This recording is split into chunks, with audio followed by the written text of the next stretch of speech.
Bonjour à tous, c'est Claire. Aujourd'hui, je vais continuer donc dans le cadre du projet Tarot 40 mon exploration des cartes des arcanes majeures.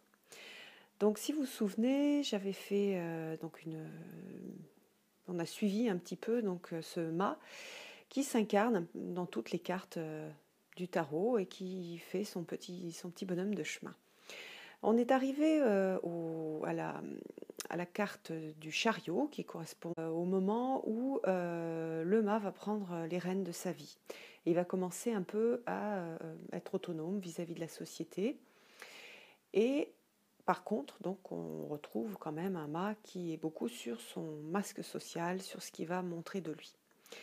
Les 7 prochaines cartes vont correspondre à la partie justement de l'adulte.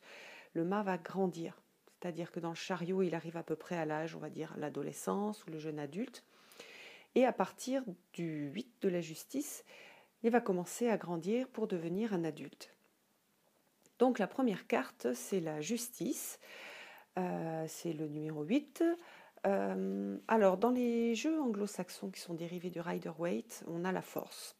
Moi, je vous fais la présentation avec la justice, qui est donc le placement, on va dire, le plus ancien, et qui correspond donc à la justice. Alors, qu'est-ce que c'est que la justice ? Donc, le mât, dans son évolution, passe par cette carte parce que ce qui va être important, ça va être justement cet engagement qu'il va prendre vis-à-vis de la justice. Je m'engage à aller chercher le juste, le vrai. Un engagement à trouver la vérité, à ne pas se cacher, à ne pas se voiler la face. Donc ça, c'est quelque part, c'est le premier pas vers le développement personnel. Donc on a la justice. Alors traditionnellement, on trouve souvent donc une femme assise avec une balance et une épée. Le 8, le numéro 8, ça symbolise aussi la perfection. Donc on a cette notion de vérité et de perfection de la vérité. Donc si de façon plus pragmatique, on va avoir la justice, par exemple, comme conseil, on va être amené à justement on va être amené, oui justement, à rechercher cet équilibre et cette perfection. On va avoir peut-être à trancher aussi, à juger, puisqu'on a quand même cette notion qui était la notion d'origine de la justice, rendre justice. Et puis aussi dans notre vie, c'est aussi une invitation, oui, donc à être plus équilibré. Donc en résumé, la justice, vue positivement, donc c'est une sorte d'exigence de perfection. On va chercher un équilibre, on va chercher à avoir des idées claires.